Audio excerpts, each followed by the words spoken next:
कमरा ठंडा है, तुम्हारी आवाज गूंज रही है, शब्दों से भरी हुई है जो पूरी तरह से समझ में आते हैं।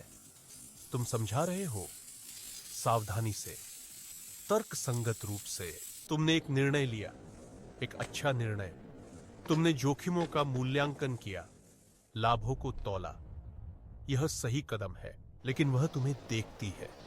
उसकी आंखें, दो गहरे शांत कुंड, तुम्हारे तर्कों को नहीं देख रही है, वे तुम्हारे भीतर देख रही है और तुम इसे महसूस करते हो। हवा में एक बदलाव, एक लगभग अगोचर ठंडक।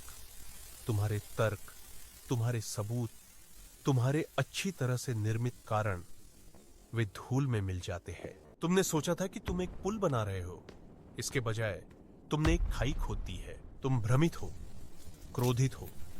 तुमने सब कुछ सही किया, तुमने संवाद किया, तुमने समझाया।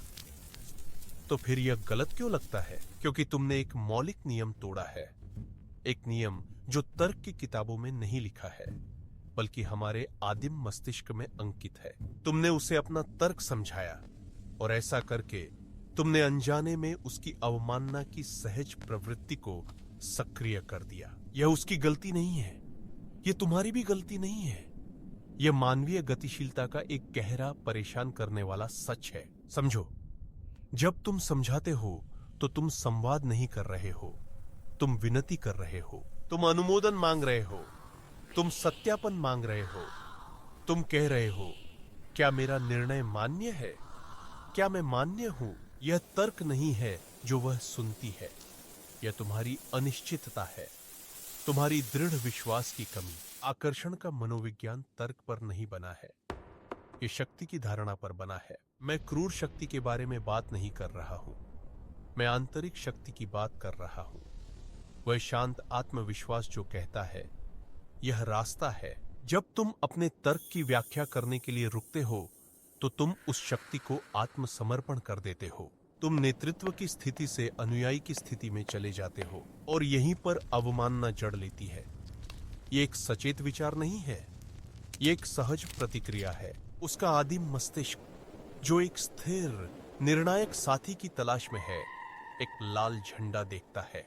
वह निश्चित नहीं है, वृत्ति फुसफुसाती है, वह कमजोर है, यह क्रूर है, यह अनुचित है, लेकिन यह सच है। एक उदाहरण पर विचार करो।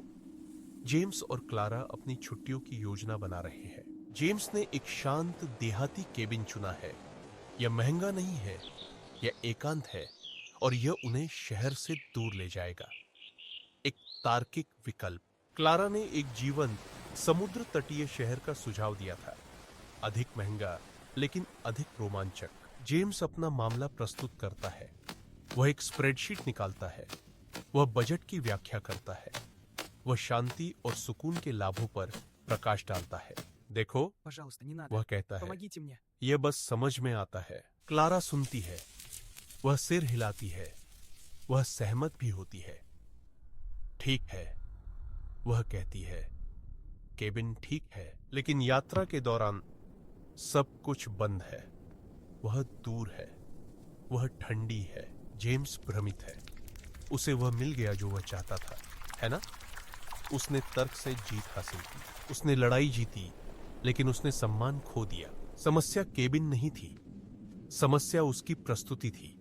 उसने नेतृत्व नहीं किया, उसने पैरवी की। उसने अपने निर्णय का स्वामित्व नहीं लिया, उसने इसे उसके अनुमोदन के लिए प्रस्तुत किया और उसके अवचेतन में एक स्विच फ्लिप हो गया।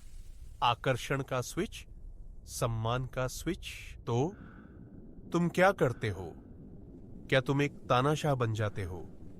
क्या तुम कभी संवाद नहीं करते हो? नहीं, यह अति सरलीकरण है।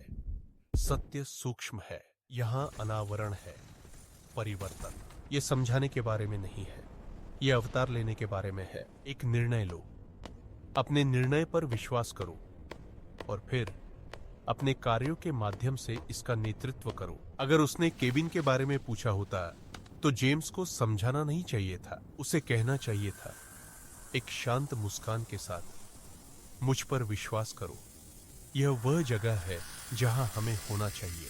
कोई स्प्रेडशीट नहीं, कोई रक्षात्मकता नहीं, बस शांत, अटूट दृढ़ विश्वास यह अहंकार नहीं है, यह केंद्र है। यह उसे बोझ से मुक्त करता है। यह उसे आराम करने और भरोसा करने की अनुमति देता है। तर्क भावनाओं को संतुष्ट नहीं करता है, दृढ़ विश्वास करता है। जब तुम समझाना बंद कर देते हो और अवतार लेना शुरू कर देते हो तो गतिशीलता बदल जाती है। तुम अब अनुमोदन नहीं मांग रहे हो, तुम नेतृत्व प्रदान कर रहे हो। और यह विडंबना यह है कि वह है जिसे वह हमेशा से चाहती थी। तर्क नहीं, लेकिन निश्चितता। अगली बार जब तुम्हें समझाने की इच्छा हो, रुको, एक गहरी सांस लो, अपने निर्णय में खुद को स्थापित करो, शब्दों को अपने कार्यों से बदलने दो। क्योंकि सच्ची शक्ति को कभी भी खुद को समझाने की जरूरत नहीं होती है, वह बस होती है।